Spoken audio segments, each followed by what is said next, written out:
This piece is a part of Russell's essay An Outline to Intellectual Rubbish. It begins with the statement that no superhuman ability is needed to avoid foolish opinions. He asserts that there are simple rules to save one not from all the errors, but from silly errors. He cites the example of Aristotle, who declared that women had fewer teeth than men. Russell says that if Aristotle had asked Mrs. Aristotle to keep her mouth open until he finished counting, he would have saved himself from making a very serious mistake. He did not do so because he thought he knew. This, according to Russell, is the greatest mistake. He further illustrates this situation stating his own beliefs about hedgehogs, and beliefs of the ancient and medieval authors about unicorns and salamanders. Russell says that one's opinions are to be brought to the test of experience. There are also many ways by which one can become aware of one's bias. If an opinion contrary to one's own makes him or her angry, then they must understand that they themselves are doubtful in the subconscious level. He explains the difference between arithmetic and theology. Arithmetic is about knowledge, but theology is only about opinions. Knowledge is the result of observations, but opinion need not be so. So whenever one gets angry about another person's opinion, the person should be on his or her guard, and make observations to ascertain their idea. Russell talks about dogmatism, and suggests ways to get rid of it as well. They are: 1. To become aware of the opinions held in social circles different from one's own. Travel is a good way of reducing the intensity of insular prejudice. Here Russell cites his personal experiences of traveling.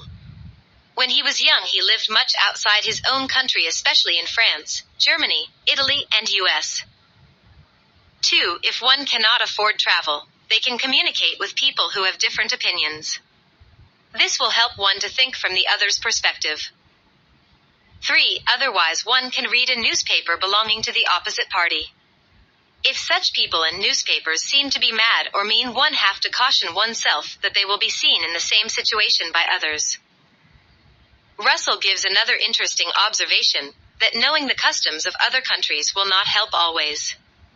When the Manchus conquered China, it was the custom among the Chinese, the women to have small feet, and for the Manchus, the men to wear pigtails. Instead of these two people dropping their foolish customs, each adopted the custom of the other. The Chinese continued wearing pigtails until the Manchus' dominion ended in 1911. One must, however, learn to judge and accept only what is good in other people and cultures. Blind conformity to another faith or practice will not do any good. Another method to avoid dogmatism is to imagine arguments with a person having a different bias. The one and only advantage of the method is it is not subject to the limitations of time and space. Russell says that he had changed his mind several times as a result of such kind of imaginary dialogues. Russell asks one to be careful in taking opinions that flatter one's self-esteem. It is very difficult to handle this problem, because everybody is conscious of his or her sense of superiority. According to Russell, this should be tempered with a little modesty and reasonableness. Our standard of values should not be absolute, because there are other people and other cultures. Their standards and systems of values are equally respectable and valued for in their lives. He further states that it is more difficult to deal with the self-esteem of man as man, because we cannot argue out the matter with some non-human mind. The only way to solve this general human superiority is to remind about the episodic human life in a small planet. Moreover, humans should know that the other parts of the cosmos may contain lives superior to themselves.